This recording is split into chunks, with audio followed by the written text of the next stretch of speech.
The watch's poor shriveled hands had dragged themselves to the 1 o'clock position. From this, Jonathon deduced that it was probably actually somewhere between 7 and 14 minutes before or after 1 o'clock. Time to meet Lance and Jane. This vagueness was the result of Jonathon's attempts to make himself punctual. While still at school, he had set his watch to show 7 minutes before the real time. Because 7 is an awkward number to subtract, he hoped that he would simply accept the time his watch told him and thus be slightly less late. But the mind is infinitely adaptable, and Jonathon's more or less instantaneously learned that it had an extra 7 minutes. It did not unlearn this when he set his watch back to the right time. But when he set the watch 7 minutes forward again, his mind began to subtract another 7 minutes. In trying to compensate for this, he had grown hopelessly confused. He was now at least twice as unpunctual as he'd ever been and had developed a morbid fear of time itself.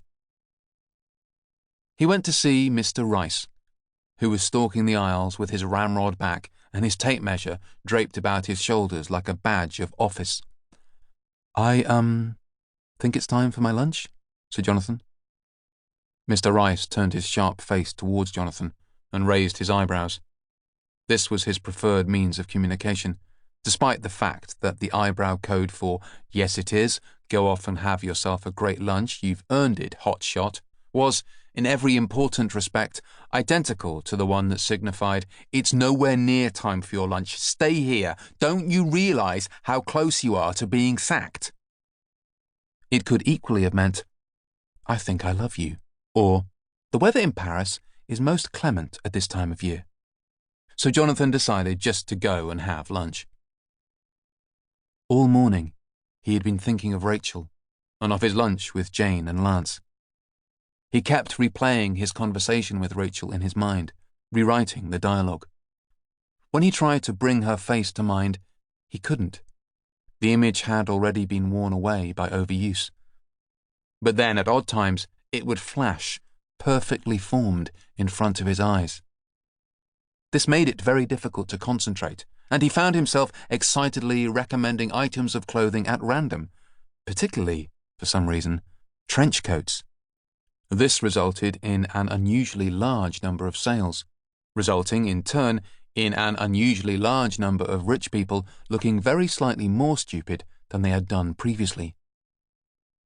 And through all this was threaded the thought of seeing Lance and Jane again. Suppose they didn't like him this time. Perhaps it was a cruel joke. Maybe he'd misheard them and they had actually invited him not to come to lunch. "Don't meet us tomorrow, we won't have lunch," they'd probably said. This ran through his mind again and again as he walked down Brompton Road, edging around clumps of tourists and avoiding the furled umbrellas that elderly upper-class men sought to whack into the shins of those tourists. He ran past a shop selling coffee-making equipment and another dedicated to making wealthy women's hair look nicer.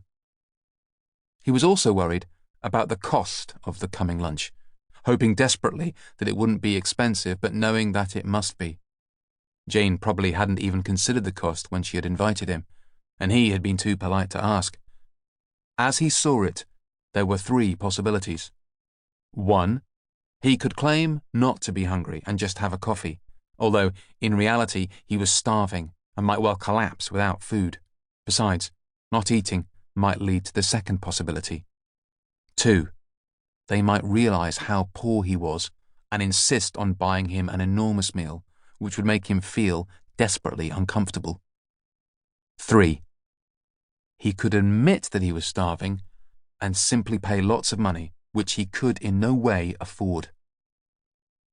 Consequently, it was with some trepidation that he entered the small but incredibly well-appointed cafe to which Jane had directed him.